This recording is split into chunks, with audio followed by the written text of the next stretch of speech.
여러분들 오늘은요 천국 백성의 복이라는 제목으로 함께 말씀을 나누겠습니다. 천국 백성의 복입니다.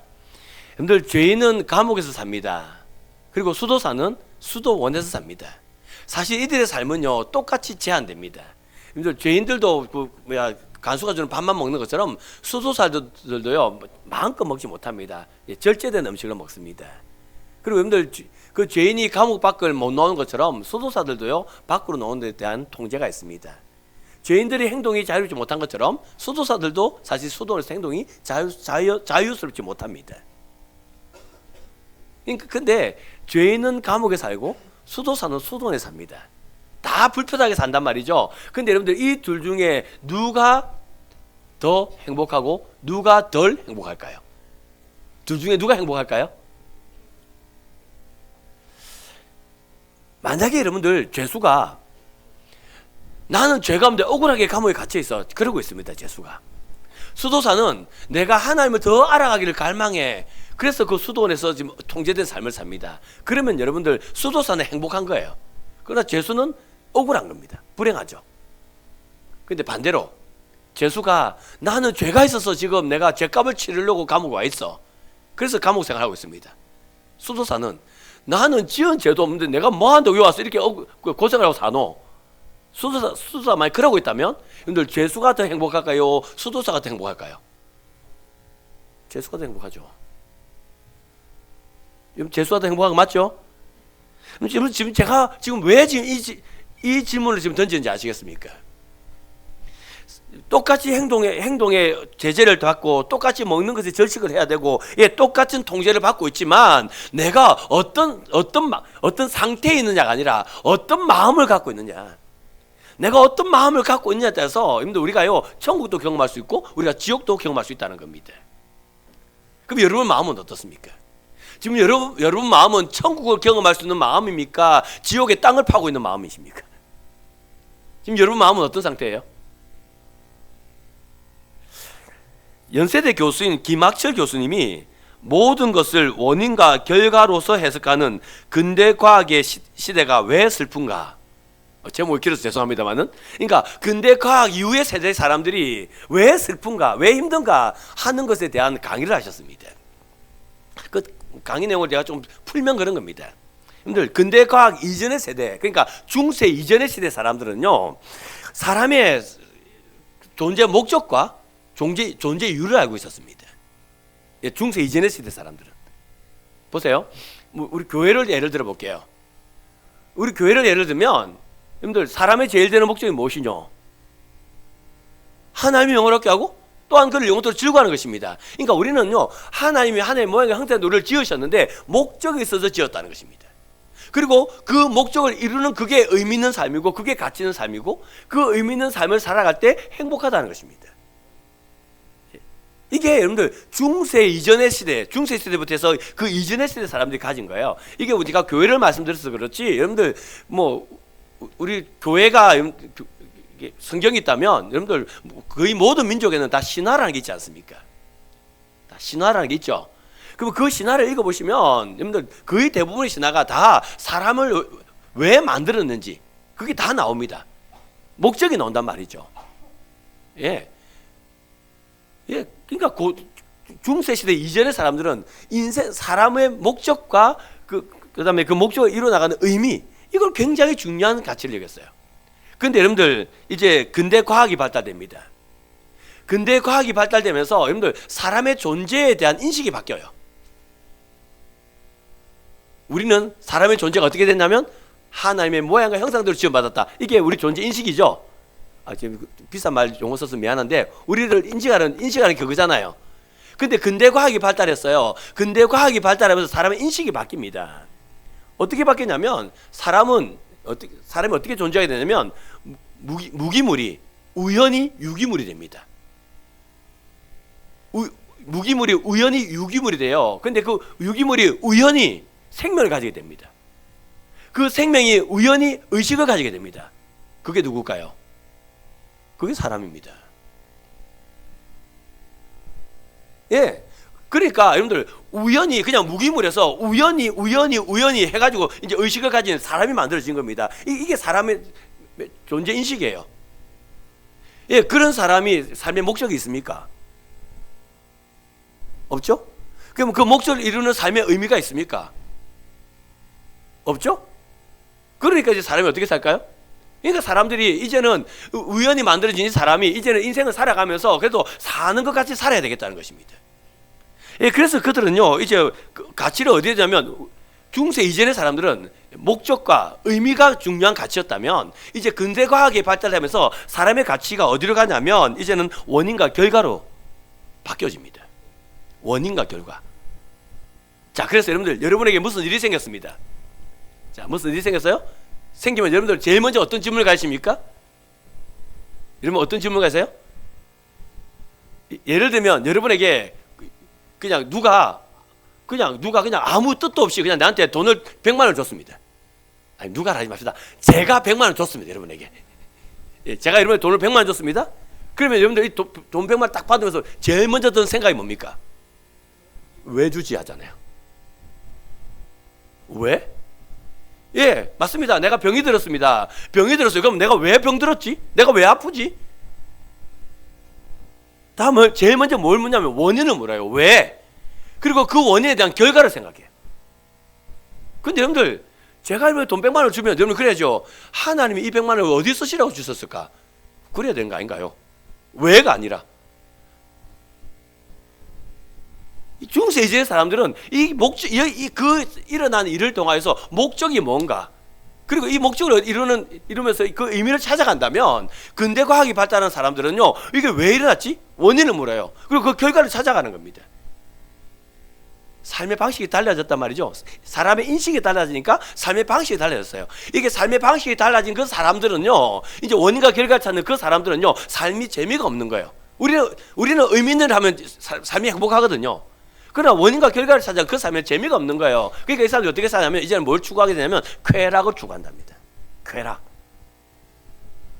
이게 근대 이후의 사람들이랍니다.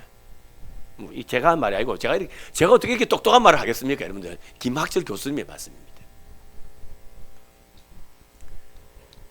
예, 이게 저와 여러분의 삶이고 이게 그러니까 근대 이후의 현대인들의 삶이랍니다. 그래서 김학철 교수님 계속 강의를 이어가세요. 그러니까 이제는 그 삶의 목적과 의미를 잃어버린 그 사람들이요, 이제는 그 인생의 쾌락을 즐기기 위해서 하는 행위들이 많이 있는데 그 중에 하나가 뭐냐면 SNS입니다. 뭐 있잖아요, 인스타, 또 뭐 페이스북, 뭐 이런 거 여러분들 많이 하시죠? 여러분들 근데 있잖아요, 여러분들 그 인스타나 페이스북 왜 하는지 아십니까? 여러분 왜 하세요? 있잖아요, 여행을 갑니다. 여행을 가가지고요, 그 아름다운 것을 눈에 보기도 지금 아까워 죽겠는데, 저는 한 번씩 그럴 때가 있어요. 진짜 가면 이거 진짜 눈에 보기도 아까워요. 너무 이뻐가지고. 근데 있잖아요, 그거 보는 거 중요하잖아요. 뭐가 중요합니까? 사진 찍어야 돼요. 사진 찍어가지고. 예, 그래서 내가 이렇게 아름다운 데 갔다 왔다, 이걸 알려야 됩니다. 이거는 만방에 고해야 됩니다. 여러분들 식당을 한번 가보십시오. 그 음식은요, 지금 그 바로 나왔을 때 따뜻할 때 그때가 제일 맛있어요. 그 따뜻할 때 그때가 제일 맛있거든요. 제일 맛있는 그때 그거를 묻고 젓가락 딱 들면요, 아빠 잠깐. 제일 맛있을 때 먹어야 돼. 여보 잠깐이에요. 그럼 뭐 합니까? 그거 다 식는데 그 사진 찍고 있습니다. 그거 왜 사진 왜 찍으십니까? 그 사진 찍어서 또 그것도 다 또 인스타나 다 올리죠. 또 그거 왜 올려요? 그겁니다, 여러분들. 정말 좋다. 내 여행 왔는데 정말 좋다. 내 지금 이 맛있는 거 먹는데 내 정말 좋다. 이거 올리는 거야. 그러면요, 이제 친구들이 이제 댓글 달죠. 와, 그거 맛있겠다. 와, 그거 어딘데 정말 좋겠다. 이제 행복하겠다. 막 댓글 오르죠. 댓글이 막 올라옵니다. 막 올라오는데 문제가 뭔지 아십니까? 지금 니 좋겠다, 니 행복하겠다 라고 말하는 그 친구들은요, 지금 내가 너무너무 부러운 거예요. 내 행복이 너무너무 부러운 거예요, 친구들은. 근데 그 친구들이 부러워하는 만큼 내가 그만큼 행복할까요? 아니죠. 아니잖아요. 그러니까 인스타나 페이스북에 사진을 막 올리면서 나는 지금 이렇게 행복해라고 지금 그렇게 하면서 친구들이 막 나의 행복을 부러워하는데 친구들이 그렇게 부러워할 만큼 나는 행복하지 않은 거예요. 그러니까요, 그러니까요, 내 마음에는 좀 항상 뭐가 있냐면 허무가 남아있는 거예요. 이게 현대인 아닙니까? 근대 과학이 발달 이후에 오늘날 여러분들 모습 아닙니까? 여러분들, 그러니까 중세 시대 이전의 사람들은 인생에 대한 목적이 있었습니다. 내가 살아가야 할 이유가 있었다고요. 그리고 그 이유를 찾아가는 그 목적을 이루어가고 사는 그런 삶의 의미가 있었다고요. 그렇게 사니까 행복한 거예요. 근데 우연히 만들어진 사람의 존재 자체를 우연이라고 만들어 버렸으니까 이제 목적을 잃어버렸어요. 그리고는 내가 하는 게 뭐냐면 이게 왜 그렇지? 원인. 그리고 그 결과, 이 원인에 대한 결과가 나한테 나쁘게 나오면 안 되니까 이 결과 좋게 만들어야 돼. 매일 거기만 얽매여 사니까 삶에 재미가 없는 겁니다. 여러분, 그러면 저와 여러분은 인생에 목적이 있습니까? 여러분 인생에는 목적이 있고 그 목적을 이루어가는 그 의미가 있는 여러분은 그런 삶이 있으십니까? 오늘 예수님께서 그 산상순의 말씀하시거든요. 예수께서 무리를 보시고 산에 올라가 앉으시니 제자들이 나온지라 입을 열어 가르쳐 가라사대 심령이 가난한 자는 복이 있나니 이러면서 이제 예수께서 무리를 보시고 산에 올라가 앉으시니 제자들이 나온지라. 그래서 예수님께서는 그 산에서 제자들에게 말씀을 가르쳤습니다. 그래서 마태복음 5장 6장 7장을 산상순이라고 그래요. 산에서 말씀 가르친. 그 산상순을 시작하시는데 그 시작이 뭐냐면 심령이 가난한 자는 복이 있나니 라고 하면서 팔복이 시작되는 거예요. 산상순의 시작이 팔복입니다. 복에 대한 개념이에요. 그런데 여러분들 이 팔복이 복입니까? 여러분들 심령이 가난한 게 복이에요? 여러분 애통한 게 복이에요? 뭐 온유한 게 복이에요? 의에 줄고 목마른 게 복이에요? 여러분 긍휼적인 게 복이에요? 마음의 청이라는 게 여러분 복입니까? 화평케 하는 게 복입니까? 의료의 박해를 받는 게 복입니까? 제가요 찾아봤습니다. 복이 그러니까 이 세상 사람들이 뭘 복이라 하느냐 제가 한번 찾아봤습니다. 찾아봤더니 이런 단어가 나오더라고요. 인복, 재물복, 이런 단어가 나오더라고요. 그럼 인복이 뭡니까? 내가 태어나보니 우리 아버지가 이병철이야. 그럼 이게 인복이죠. 내가 태어나보니까 우리 아버지가 삼성그룹의 회장님이시더라. 인복입니다, 여러분들. 내가 밖에 나갔는데 나는 아무것도 아닌데 사람들이 다 내를 좋다고 다 이뻐하더라. 그래서 사람들이 내 옆에 주르륵 모이더라. 인복입니다. 나는 별로 재능이 없는데 그래서 내한테 주어진 일을 나는 잘 감당도 못하는 나는 그런 사람인데 그런데 있잖아 사람들이 우르르 내한테 모여갖고 니 그거 할 줄 아나? 내가 가르쳐줄까? 내가 대신해줄까? 그래서 그런 사람들이 우르르 몰려와가지고 내 일을 다 도와줍니다. 그건 뭡니까? 인복입니다, 여러분들. 세상 사람들은 이걸 복이라 그러는 거예요. 또요, 재물복. 남들은 그 돈 벌 거라고 그렇게 노력을 해도 그 놈의 돈이 안 벌리던데. 근데 나는 별것도 아닌데 이거 한번 해볼까? 그래갖고 그냥 장사를 하나 시작했더니 이게 웬일입니까? 대박이 났습니다. 그래서 그래? 그럼 내가 요것도 한번 해볼까?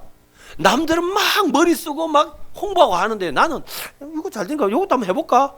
하고 이것도 또 대박이 납니다. 그래서 막 하는 일마다 막 돈벼락을 막 여기서도 맞고 저기서도 맞고 막 그렇습니다. 무슨 복입니까? 재물복이죠. 세상은 이걸 복이라고 말합니다. 세상은. 그런데 있잖아요. 그런 세상 사람들에게 우리 예수님께서 인복이 복이고 재물복이 복이라고 말씀하지 않고 심령이 가난한 자는 복이 있다. 애통하는 자는 복이 있다. 여러분 그렇게 말하는 거예요. 여러분들 지금 예수님 말씀하시는 복이 있다는 이 복이 뭔지 아십니까? 이 복이 뭘까요? 이 복에는요 재미난 의미가 여기 숨겨져 있습니다. 여러분들 우리나라에도 방언이 있죠. 방언, 사투리. 자, 보세요. 자, 수고했습니다. 고생했습니다. 경상도 사투리. 욕받습니다. 예, 맞습니다. 경상도 사투리는 욕받습니다입니다. 자, 그러면요, 제주도 방언은요. 수고했습니다. 고생했습니다. 제주도 사투리. 쏘가수다. 그래서 폭삭 쏘가수다가 여러분들 많이 고생했습니다. 그러니까 많이 욕받습니다. 경상도 말로 하면 고생 많았습니다. 이게 폭삭 쏘가수다입니다. 쏘가수다가 수고했다는 제주도 방언이랍니다. 아, 이거 모르셨어요? 그 뭐 넷플릭스도 보세요, 여러분들. 예, 그러니까 우리나라도 여러분들 같은 말이지만 지방마다의 그 방언들이 사투리들이 있지 않습니까? 예, 있는 것처럼 여러분들 이 복이 있다라는 이 단어가요, 여러분들 잉글랜드인가요? 그 나라에는요, 이 복이 있다는 이 사투리가요 30여 개가 있답니다. 30여 개. 30여 개의 이 복이 있다는 이 사투리가 있는데요. 이 30여 개의 이 사투리에 같은 어근이 다 있대요. 복이 있다는 이 단어에 30개의 사투리가 있는데 30개의 사투리마다 다 동일한 한 가지의 어근을 가지고 사투리가 만들어졌답니다. 그 한 가지 어근이 뭔지 아세요? 그게 블루드랍니다. BLOOD. P. 그러니까 지금 예수님이 복이 있다라는 이 복의 어근이 뭐냐면 피입니다. 피. 그러니까 희생이죠. 헌신이죠. 나를 바치는 거죠. 그러니까 예수님께서 지금 복이 있다고 말하는데요. 이 복이 뭐냐면 내가 헌신할 곳이 있으면 복이 있다는 말입니다. 내가 희생할 수 있으면 복이 있단 말입니다. 근데 세상의 복은요, 아까 제가 말했죠, 인복이라고요. 내가 드러나야 돼요. 재물복이라고요. 내가 가져야 돼요. 세상의 성령을 통하여 내가 뭐 좀 더 가지는 게 그게 우리는 복이라고 생각하는데, 근데 예수님께서는요, 복이 있다 할 때 그 복은요, 피예요, 피. 내가 희생할 곳이 있고, 내가 헌신할 곳이 있고, 내가 헌신할 수 있는 사람이 있으면 그 사람이 뭐 하다고요? 그 사람이 복이 있다. 복의 개념이 완전히 달라요. 그러면 여러분들은 희생할 곳이 있고 봉헌할 것이 있는, 아니 여러분의 삶 자체가 희생이고 봉헌인 여러분 그런 복된 삶을 살고 계십니까? 여러분 그런 복된 삶을 살고 계셔요?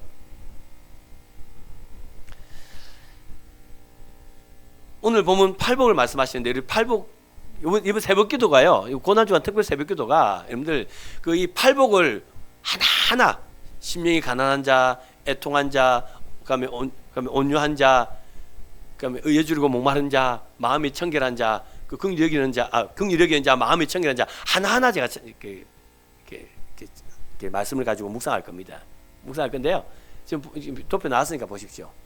팔복이 있는데 앞에 두 가지 복, 심령이 가난한 자와 애통한 자는요, 여러분들 이제 하나님을 임재 앞에서의 반응입니다. 하나님 임재 앞에서 반응. 하나님을 알고 나니까요, 내가 영적 파산 상태가 되는 거예요. 내가 좀 그래도 괜찮게 사는 줄 알았는데 하나님을 만나고 나니까요, 내가 이 영적으로 내가 파산된, 여러분들 경제 파산 나보셨습니까? 그럼 여러분들 웃고 사시겠어요? 울고 사시겠어요? 난리 날 거 아닙니까? 근데 하나님 앞에서 하나님 만나니까 내가 영적 파산, 영적 도산한 거예요. 그래서 있잖아요, 막 그냥 뭡니까? 그러니까 심령을, 가슴을 찢는, 그런 상태가 심령이 가난한 자입니다. 애통한 자요? 그런 상태 속에서 이제는요, 초상집에서 가장 사랑하는 자를 잃었을 때 우는 그 울음, 그게 애통입니다. 이게 복이다. 하나님을 만나가지고 내가 영적 파산 상태에 있다는 내가 누군지를 알게 되는 거죠. 자기 인식이죠. 자기를 인식하여서 눈물을 흘릴 수 있는 사람, 그 사람이 복이 있다. 이게 첫 번째, 두 번째 복입니다. 세 번째 복은요, 그렇게 이제는 자기를 인식한 사람이 이제는 하나님을 통하여 자기를 인식했으니까 이제는 그 하나님과 관계를 맺어가는 겁니다. 관계를 맺어가서 이제는요, 하나님의 말씀에 이제는 온유한 자에 대해서 하나님의 말씀을 순복하는 겁니다. 그리고요, 또 그다음 뭐예요? 온유한 자, 그다음에 의에 주르고 목마른 자, 그다음에 긍휼히 여기는 자, 또 마음이 청결한 자. 그래서 하나님과 관계를 만들어가는 거예요. 여기서 마음이 청결한 자는요, 하나님과 재물을 겸하여 섬길 수 있어요, 없어요? 없죠? 여기서 마음이 청결한 말은 그거예요. 그래서 재물이 아니라 이제 하나님만 섬기는 것, 이게 마음이 청결한 겁니다. 그래서 하나님과의 관계를 만들어가는 이게 복이다. 그리고 이제 또 뒤에 두 개 있죠. 그 뒤에 두 개가 뭡니까? 화평케 하는 자죠. 그 다음에 또요, 마지막 8번째는요, 의를 위하여 뭘 받은 사람? 박해를 받은 사람이 복이 있다는 것입니다. 박해 받는 게 무슨 복이 있습니까? 박해를 해야 복이 있지. 그것도 아닌 것 같네. 의를 위하여 박해를 받은 자 복이 있다. 이거 뭐냐면 이제 하나님과의 관계를 맺은 우리는요, 이제 세상과의 관계를 맺는 겁니다. 그래서 세상이 하나님과 화평케 하기 위해서 내가 박해를 받고 사는, 이게 복이 있다. 이게 지금 예수님이 말하는 팔복입니다. 원고에 없는데요, 마태복음 5장 3절 성경 펼치고 계시죠? 5장 3절하고 5장 10절하고 같이 한번 읽어보실까요? 5장 3절 말씀 한번 읽어보시겠어요? 3절부터 먼저 읽겠습니다. 같이 읽겠습니다. 시작. 심령이 가난한 자는 복이 있나니 천국이 그들의 것임이요. 자, 심령이 가난한 자는 천국이 저들의 것이라 그랬죠? 그들의 것이라 그랬죠? 10절요. 팔복이 8번째 복입니다. 팔복 10절 같이 읽습니다. 시작. 의를 위하여 박해를 받은 자는 복이 있나니 천국이 그들의 것임이라. 자, 3절과 10절이 팔복의 8가지 내용이 나오는데, 천국이 저들의 것이며, 천국이 그들의 것임이라. 뭐예요? 뭘 이뤘다고요? 그리하여서 천국을 이루어간 삶, 이 삶이 복이 있다는 겁니다. 라면 크게 넣을 줄 알았는데 낙심했습니다. 이제 실망이 아니고 낙심했습니다. 자, 여러분, 그러니까 우리는 내가 좀 드러나고 내가 누군데 하는 게 좀 표가 나고, 그래서 사람들이 좀 부러워하고, 그렇게 사는 사람 복이라 그러는데, 아니요. 우리가 하나님을 통하여 자기를 인식하고 하나님과 관계를 맺고, 그래서 세상과도 관계를 맺어서 이 세상을 천국으로 만들어가는 그 사람이 뭐가 있도다? 복이 있도다. 그게 바로 진짜 복이다. 예수님께서 그렇게 말씀하신 겁니다. 여러분, 이게 진짜 복 맞습니까? 이게 진짜 복 맞아요? 이대흠 시인이 쓴 아름다운 위반이라고 하는 시가 있습니다. 오늘도 제가 지난주에 이어서 오늘도 제가 시를 낭송해 드리겠습니다. 이게 시입니다. 시. 기사 양반, 젖짝으로 쪽간 돌아서 갑시다. 어케 그란다요. 버스가 뭐 택시인 줄 아요. 아따 늙은이가 무릎하기에 애릴게 그라제. 쓰잘데기 없는 소리 마소. 저번 차기 기사는 돌아가더만은 그 기사가 미쳤는갑소. 노인네 갈수록 눈이 어둡단께 지난번 차기도 내가 못 쏟아 드렸는디. 여러분, 이게 아름다운 위반이라는 시입니다. 내용 아시겠어요? 버스 기사가 시골 버스겠죠? 시골 버스 기사가 차를 몰고 갑니다. 근데 무릎하기 아픈 할머니가 기사 양반에게, 기사 양반 저쪽 좀 돌아가자고 돌아가자 그런 겁니다. 그러니까 할머니, 이게 지금 이게 택시인 줄 압니까? 버스입니다. 그러니까 아따 지난번 기사는 갖다 돌아가더만. 그러니까 버스 기사가 그 기사 미쳤는갑습니다. 그래 말해놓고 이제 기사 혼자서 중얼거리는 겁니다. 노인네 갈수록 눈이 어두워지시네. 저번에도 내가 모셔다 드렸는데, 저번에도 내가 모셔다 드렸는데라는 말은 지금 그 차선대로 간단 말이에요. 그 경로대로 간단 말이에요. 할머니 집에 가고 있단 말이에요. 예, 이대흠 시인이 아름다운 위반이라는 시를 읽었어요. 근데 이 시를 들으면서 여러분들, 기사 경로 벗어났으니까 이게 벌금 때려야 되겠네, 그 생각 드시죠? 여러분, 그런 마음 들면 나쁜 사람입니다. 그런 생각 들면 안 되죠. 어떤 생각이 듭니까? 참 착하네. 참 세상 사는 맛이 난다. 참 따뜻하다. 그래서 제목이 아름다운 위반 아닙니까? 따뜻함 느끼지 않았나요? 그런데 여러분들, 이 따뜻한 위반을 우리 하나님 하신 거 압니까? 이 따뜻한 위반을 우리 예수님이 하신 거 아세요? 여러분들, 출애굽기 11장 12장에 보면 그 하나님이 이스라엘 백성을 구원하기 위하여 애굽 땅에 10가지 재앙을 내리는데요. 11장 12장이 10번째 재앙입니다. 10번째 재앙을 내릴 때 하나님께서 이렇게 말씀하시죠. 애굽 땅에 있는 모든 처음 난 것은 왕 위에 앉아있는 바로의 장자로부터 맷돌 뒤에 있는 몸종의 장자와 모든 가축의 처음 난 것까지 죽으리라. 이거 하나님의 선언입니다. 하나님이 이 애굽 땅에 있는 모든 애굽 왕의 첫 번째 아들을 비롯하여서 가장 하찮은 저 몸종 맷돌 옆에 있는 몸종의 그 몸종의 큰아들까지 장자까지 다 죽을 거다. 모든 짐승의 초태생 다 죽을 거다. 하나님의 선언입니다. 그러니까 다 죽어야 돼요. 이게 10번째 재앙이거든요. 근데 모든 초태생이 다 죽어요. 하나님의 백성의 초태생은 안 죽어요. 하나님이 그렇게 선언했습니다. 그래갖고 하나님요 아름다운 위반을 하세요. 하나님이 아름다운 위반을 하셔가지고 이제 어린 양을 잡아서 문설주와 문 이방에 피를 받으면 그 집은 하나님이 그 집을 넘어가셨죠. 패스 오버 유월절 아닙니까? 하나님의 따뜻한 위반으로 말미암아 하나님의 백성이 애굽에서 구원을 받게 된 것입니다. 예, 그런데 이 모습은요 2000년 전에 또 일어납니다. 2000년 전에 하나님께서는요 또 이 아름다운 위반, 이 따뜻한 위반을 또 하세요. 여러분, 아담이 범죄하죠. 아담이 범죄했을 때 그때 하나님이요 너는 흙이니 흙으로 돌아갈지니라. 이거 대명제입니다. 그래서 이 세상을 살아가는 사람 중에 하나님 이 대명제를 어긴 사람이 있어요, 없어요? 없습니다. 그래서 모든 사람은 다 흙으로 돌아가는 겁니다. 이 하나님의 명제거든요. 그런데 있잖아요, 2000년 전에 하나님께서 그의 독생자를 이 땅에 보내십니다. 그리고 내가 죽어야 되는데 내 죄를 대신하여 아무 죄 없는 하나님 아들을, 그 예수님을 십자가에 못 박아 죽이십니다. 그리고 하나님 우리를 구원해 주신 겁니다. 그래서 우리에게는요 부활의 소망이 있는 거죠. 자, 그 아들을 십자가에 매달으신 그 하나님께서 이제 우리에게 선포하는 말씀이 있습니다. 그게 사도행전 4장 12절 아닙니까? 우리 사도행전 4장 12절 말씀 같이 한번 읽어보실까요? 사도행전 4장 12절 말씀 같이 읽겠습니다. 시작. 다른 이로서는 구원을 받을 수 없나니 천하 사람 중에 구원을 받을 만한 다른 이름을 우리에게 주신 일이 없음이라 하였더라. 아멘.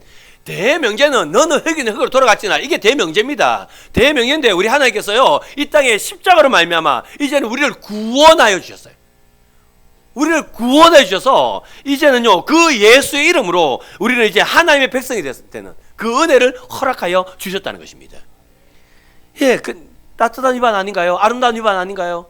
근데 있잖아요, 여기서 멈추지 않습니다. 고린도후서 5장 17절도 한번 읽어보실까요? 고린도후서 5장 17절 같이 읽겠습니다. 시작. 그런즉 누구든지 그리스도 안에 있으면 새로운 피로 주무리라. 이전 것은 지나갔으니 보라 새 것이 되었도다. 예, 이제 십자가로 말미암아 우리가 새로운 피조물이 된 겁니다. 우리가요 우리 인생의 새로움을 한번 가지고 싶어서 얼마나 노력합니까? 죄악된 삶에서 우리가 새롭게 한번 살아볼 거라고 얼마나 몸을 비춰봅니까? 그러면 새로워지지 않아요. 그런데 그 십자가로 말미암아 이제 우리는 새로운 피조물이 된 겁니다. 하나님의 따뜻한 위반입니다. 아름다운 위반입니다. 그 십자가의 그 따뜻한 그 아름다운 위반으로 말미암아 저와 여러분이 새 생명이 된 거예요. 그럼 여러분들 새 생명이 된 저와 여러분은 이 세상 어떻게 살아야 되겠습니까? 어떻게 살아가야 할까요? 김기성 목사님이 쓴 당신의 친구는 안녕한가라는 책이 있습니다. 당신의 친구는 안녕한가는 그 책에 김기성 목사님이 이 그 스페인 내전 때의 얘기를 이렇게 기록하고 있습니다. 1936년에 스페인에 내전이 있었답니다. 그때 그리스 작가인 니코스 카잔카키스가, 이름이 좀 너무 길어요.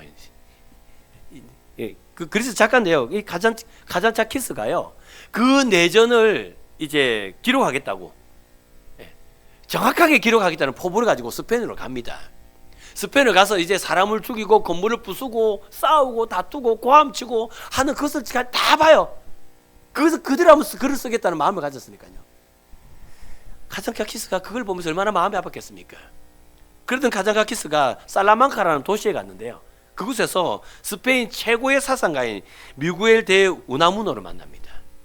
우나무노라는 사상가를 만났는데 그 사상가를 만났을 때 카잔카키스가 이렇게 묻죠. 오늘날 영적인 인간의 의무는 무엇입니까? 오늘날 영적인 인간의 의무는 무엇입니까? 이게 지금 내전이 나서 지금 이게 옳다 저게 옳다 그래서 서로를 죽이고 싸우고 고함치고 건물을 부수고 지금 이러고 있는데 이러한 이 상황에서 오늘날 영적인 인간의 의무는 뭡니까? 라고 물었습니다. 그 질문에 우나무노는 이렇게 말합니다. 스페인 사람들이 이런저런 깃발을 들고 싸우면서 서로를 죽이고 교회를 불태우는 모습에 절망을 느낍니다. 그런 혼란의 모습은 스페인 사람들이 아무것도 믿지 않는 데 있습니다. 지금 이렇게 혼란스러워서 우리가 절망을 가진 이유는 뭐냐면 이 스페인 사람들이 이 사람은 이게 옳다고 저 사람은 저게 옳다고 그러고 그래서 서로 싸우고 다투고 부수고 죽이고 지금 그러고 있는데 이 사람들의 공통점이 하나 있다면 그게 뭐냐면 이 사람들은 믿는 게 없다는 거예요. 이 사람들은 아무것도 못 믿는다는 것입니다. 근데 여러분들 그때 이 우나무노가 했던 아무것도 믿지 않는 사람, 이 아무것도 믿지 않는 사람, 이 사람을 사용한 단어가 하나 있어요. 그 단어가 데스페라도입니다. 데스페라도. 우리나라 말로 번역하면 악당입니다. 악당. 그러니까 믿을 것이 아무것도 없는 사람, 붙잡을 것이 아무것도 없는 사람, 그래서 분노하고 있는 그 사람들, 우나무노는 그런 사람이 그런 사람을 악당이라고 부르는 거예요. 여러분, 여기저기 깃발이 나부낍니다. 여기저기 깃발이 나부끼고 여기저기서 이것이 옳다고 그럽니다. 고함칩니다. 근데 여기 가서 들어보면 저 말이 맞고, 또 저기 가서 들어보면 또 여기 가서 보면 이 말이 맞고, 저기 가서 하면 저 말이 맞고, 그래서 어느 게 옳은지 붙잡을 게 없단 말입니다. 그래서 붙잡을 것이 없고 믿을 것이 없는 그 사람을 우나무노는 악당이라 불러요.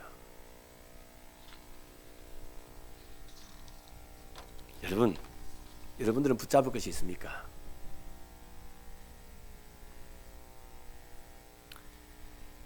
여러분들은 붙잡을 것이 있으십니까? 예수 믿고 삶이 완전히 바뀐 사람들이 참 많이 있습니다. 예수 믿고 삶이 완전히 바뀐 사람이 참 많이 있는데 그 중에 대표적인 사람 한 사람을 저보고 말씀하라 그러면 저는 사도 바울 말할 것 같습니다. 사도 바울은요, 예, 맞습니다. 히브리인 중에 히브리인이었습니다. 예, 그리고 그는 열심으로는 바리새인이었습니다. 그래서 그는요, 교회를 찬멸하는 사람이었다고요. 그랬던 그 바울이 다메섹 도사에서 예수를 만납니다. 예수를 만난 바울은 그 인생이 완전히 바뀌어요. 그래서 예수 믿는 사람을 잡아 옥에 가두고 잠멸했던 그 바울이 이제 예수를 믿고 나니까, 예수를 붙잡고 나니까 이제 바울이요, 이제 그 예수를 증거하는 사람이 되었습니다. 그래서 박해하던 바울이 박해받는 바울이 돼요. 복음이 거짓이라고 외쳤던 그 바울이 이제는 복음이 진리라고 외칩니다. 그래서 얼마나 많은 환난과 얼마나 많은 박해를 당합니까?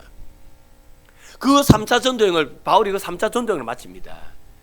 그 3차 전도여행을 마치고 바울이 이제 예루살렘을 올라가죠. 예루살렘 올라갈 때 있잖아요. 사도행전 20장을 보십시오. 성령께서 바울에게 친히 뭐라고 말합니까? 예루살렘 올라가면 많은 그리스도인이 너를 환대하여 줄 것이다. 그럽니까? 아니죠. 환난과 박해가 너를 기다린다고 말씀하십니다. 예루살렘 올라가면 환난과 박해가 기다린다 그래요. 근데 여러분들 그게 바울이 성령께서 바울에게 한 그 말씀이 그 한 번이 아닙니다. 바울이 예수님의 그 초대교회 때 집사 7명 중에 빌립이라는 사람이 있었잖아요. 그 빌립의 집에 갑니다. 그 빌립의 집에는 딸들이 많았는데요. 그 딸 4사람이 예언자였어요. 거룩한 예언자들이었습니다. 근데 그 딸들이 있잖아요. 그 바울 앞에서 스스로를 결박을 합니다. 스스로를 결박해서 바울에게 말하죠. 네가 예루살렘에 가면 이렇게 될 거다. 그러니까 성령께서 말씀하시고 또 그 빌립의 그 딸들을 통하여서 그 결박이 어떻게 될 것을 보여주세요. 그런데 바울은 그 환난과 박해를 기다리는 것을 뻔히 알면서 예루살렘에 올라갑니다. 올라가서 그가 본 바대로 그도 그렇게 결박당합니다. 그래서 바울은 로마로 압송되어서 가죠. 그리고 바울은 거기서 순교합니다. 바울은 거기서 순교해요. 그런데 여러분들 정말 놀라운 게 뭔지 아십니까? 우리가 그런 바울을 보면서 와, 바울 불쌍하다, 옛날에 잘 나갔는데 예수 믿고 인생 망쳤다. 여러분 혹시 그런 분 계십니까? 여기 그런 분 계세요? 바울이 예수 믿기 전에 잘 나갔는데 예수 믿고 난 다음에 바울이 망쳤네. 그런 분 여기 계시면 손 한번 들어보이소. 나도 안 믿어. 우리는요 그 바울을 보면서 바울을 부러워해요. 나도 저래 살아야 되는데, 나도 저래 살아야 되는데. 우리 바울 부럽지? 저는 바울 부러워요. 여러분 바울 안 부러워요? 왜 바울이 부러운지 아십니까? 바울은요 여러분들 붙잡는 게 있었다고요. 생명 대신 예수 그리스도를 바울은 끝까지 붙잡았어요. 환난이 와도 박해가 와도 바울은 끝까지 붙잡을 수 있는 게 있었어요. 예수를 붙잡았다고요. 그 예수를 붙잡으니까 환난도 이기고요, 박해도 이기고요. 바울은 그랬단 말입니다. 그런 바울이 부러운 겁니다. 그런데 우리는요, 예수 조금 붙잡았다가 아닌가 배 하고 돈도 좀 붙잡았다가 아닌가 배 하고 친구도 한번 붙잡았다가 우리는 아닌가 배가 너무 많아. 아닌가 배가 너무 많다는 말은 내가 온전히 붙잡을 게 있었단 말인가 없었단 말입니까? 그래서 우리는 바울이 부러운 겁니다. 그리고 그 바울의 삶을 우리는 멋진 인생이라고, 멋진 인생이라고 우리는 바울에게 그렇게 말하는 겁니다. 여러분, 저와 여러분이 예수를 붙잡으면 이렇게 멋진 인생 되는 거 아닌가요? 고대 이집트 이야기에 의하면 사람이 죽어서 저승에 가면, 그 성경 아니고 이집트 이야기에 의하면 사람이 저승에 가면 한 가지 질문을 받는답니다. 사람이 저승 가면 어떤 질문 받을까요? 제가 읽어드릴까요? 너는 사는 동안 기쁨을 발견했니? 그리고 그 기쁨이 다른 사람에게도 기쁨이 되었니? 고대 이집트에는 이런 얘기가 있답니다. 사람이 죽어서 저승 가면 질문을 받는데 그 질문은 너는 사는 동안 기쁨을 발견했니? 그리고 그 기쁨이 다른 사람에게도 기쁨이 되었니? 이 질문 받아가지고 이 질문에 나는 기쁨을 발견했고 다른 사람에게도 이것이 기쁨이 되었습니다라고 말하는 사람은 우리말로 천당 가고, 여기에서 나는 기쁨이 없이 그냥 살았어요, 뭐 그런 사람은 우리말로 하면 지옥 가고 그렇단 말입니다. 근데 저는 여러분들 이 질문을요 이렇게 한번 바꾸고 싶어요. 너는 사는 동안에 기쁨의 근원 되시는 하나님을 발견하였니? 그리고 그 기쁨의 근원 되시는 하나님이 인하여 또 다른 사람을 기쁘게 하는 삶을 살았니? 저는 이 이야기를 이렇게 질문 한번 바꿔보고 싶습니다. 여러분 살아오는 날들 가운데 기쁨의 근원 되신 하나님을 발견하셨습니까? 하나님을 발견해서 그렇게 좋으셨습니까? 그리고 그 기쁨을 위하여서 다른 사람들도 함께 기뻐할 수 있는 그 의미 있는 삶, 여러분 살고 계십니까?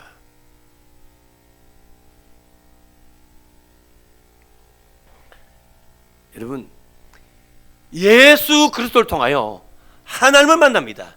하나님 만나면 제일 먼저 나오는 제일 먼저 나오는 고백이 뭔지 아십니까? 영적 파산입니다. 심정이 가난함, 영적 파산의 고통입니다. 그리고 애통입니다. 내가 이런 사람이었을까? 자기의 죄악된 삶에 대한 절규입니다. 그리고는 이제 맞습니다. 이제는요, 이제 예수 그리스도를 붙잡고 이제는요 하나님과의 깊은 관계를 들어가는 겁니다. 그래서 온유한 자, 의에 줄고 목마른 자, 긍휼히 여기는 자, 그리고 마음이 청결한 자. 그래서 하나님과 깊은 영적 관계 속에 들어가는 겁니다. 근데 거기서 멈추지 않아요. 하나님과 영적 깊은 관계에 들어가니까 이제는요 이 세상에도 이 하나님과 그 기쁨의 그 화평을 이 땅에 이루기 위해서 이제는요 박해를 받고 살아가는 겁니다. 너희 선진들도 이와 같이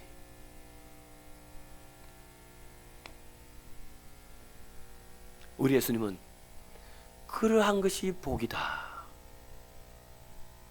그게 바로 복이다. 천국 백성의 복은 내가 얼마나 많이 가졌느냐, 얼마나 많이 누렸느냐, 남들이 나를 얼마나 많이 부러워했느냐, 이게 천국 백성의 복이 아니라 너희는 천국을 만들어 가야 되는데 하나님을 만나서 하나님과 깊은 관계에 들어가고 그 화평을 이 땅에 이루고 살아가는 사람, 그게 바로 복이다. 이게 팔복입니다. 여러분들, 우리가 이 팔복의 삶을 살도록 하기 위하여 주님이 오셨습니다. 그리고 그 주님이 이 일을 이루기 위하여 오늘 예루살렘에 입성하시는 거예요. 저와 여러분의 이 복의 개념이 바뀌기를 원합니다. 저와 여러분의 복의 개념이 바뀌고요, 그래서 저와 여러분이 이 복을 이루고 살아갈 수 있는, 이 복을 이루고 살아갈 수 있는 그 은혜가 있기를 주의 이름으로 축원합니다.